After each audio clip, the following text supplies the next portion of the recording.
Ormai a grandi linee ha già una fisionomia quasi completa e il femminile anche per la prima volta, perché da quello che possiamo capire credo che non sia il caso ancora di ufficializzare, ma credo che ci saranno delle nazionali veramente importanti anche per quanto riguarda il femminile, qualcuna forse anche la prima del mondo. Non è ancora definito il tutto, però sta prendendo una fisionomia ben precisa. Noi a questo punto, come ogni anno, faremo affidamento sui volontari. Necessitano volontari di tutti i tipi, interpreti, accompagnatori,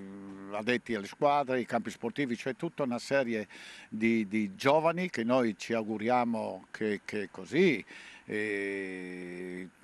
aderiscono a questo nostro invito, perché alla fine sarà sicuramente una cosa entusiasmante, lo è stato sempre storicamente per quanto riguarda chi è entrato nell'organizzazione, alla fine ha dimostrato veramente che era un'occasione da non perdere. Noi diciamo che li cerchiamo possibilmente a livello provinciale, ma visto e considerato che si svolge su tutta la regione, questa è così diciamo storicamente che il torneo ha voluto occupare sia con campi che con alberghi tutte le 4 province e di conseguenza sì, non è che facciamo discriminazioni, ben vengano, però la parte maggiore sicuramente sarà del nostro territorio o Trieste, insomma, perché è meglio chiarire una cosa: questa è una manifestazione che viene diciamo organizzata dal comitato regionale,